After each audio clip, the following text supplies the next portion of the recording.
everyone, this is Ashley with CT Mina Digitals. I'm going to do a quick tutorial to show you how to use the Firework overlays in Photoshop.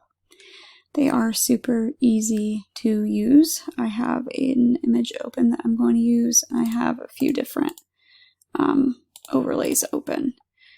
I'm going to go ahead and use this one first. Just go ahead and go up to Select All, Edit Copy, and Edit Paste over my image.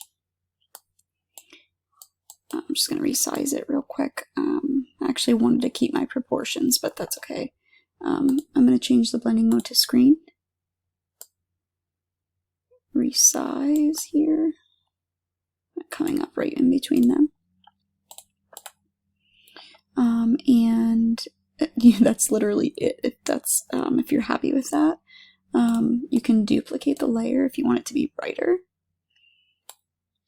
I'm happy with where it is, but I am going to create a layer mask and use a brush, black brush at 100% opacity, and brush the glow off of them real quick because that was from the Firework. You could also add blur since it's kind of far away, but some of them already have a bit of blur on them, so either way I think that would look okay. Some of these, the black isn't very black because of the smoke on some of them. So if it does have, like, you can see a teeny tiny bit of the bounding box. Like if I change it back to normal, this edge right here, sometimes you can see. All you have to do is you can either brush it off with your black brush, and it would take it away, or you could also click on the actual layer and use your burn tool on your shadows and just make that black a little bit blacker around the edges. But that's it for that one. I'm just going to go ahead and add all of them onto the same image. Select all, edit copy, edit paste, resize so I can drag it. Change my blending mode to screen. Put this one up here.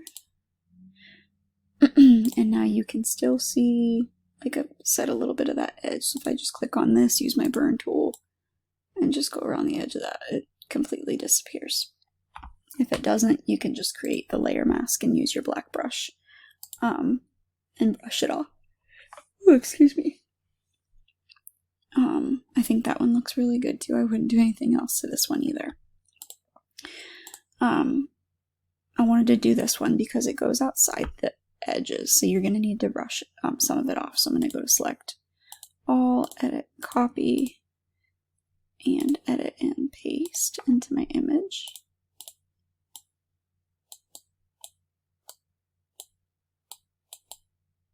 Okay, and I'm going to change my blending mode to screen. I'm going to create my layer mask because I'm going to need to. Because if you can see, since it goes outside of that box, it's going to have those edges. So I'm just going to take my brush, I'm going to do it at 100%, and I'm just going to do it lightly around the edges and random spots. Just be sure to get rid of all of that fine edge right there, all the way around, even where it's blending into the, and as you can see, and make sure you're using a soft brush and not a hard brush, that way it blends in. And as you can see, a little more up here. I completely took care of it. If you don't want it to be so boxy, you can paint off some more in certain areas like that. I think that one looks good too. See, if I duplicate it, it gets like a lot brighter. This would be like a cool one to have if I hid these ones and dragged this one over here. Oops, drag those ones over here since these guys are kind of lit up. That'd be a cool one to have there too. I would have to brush it off of.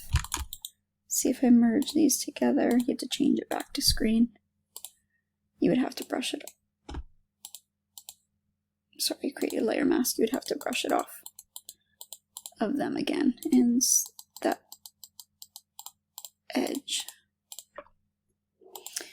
So a little bit more work on the ones that are stretched out of the box, but there's only a couple of those that are like that. And that's it.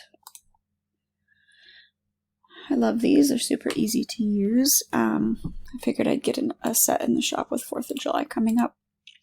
If you have any questions, you can message me on Etsy. If you are a studio photographer, you can join my group on Facebook. It is linked in the description.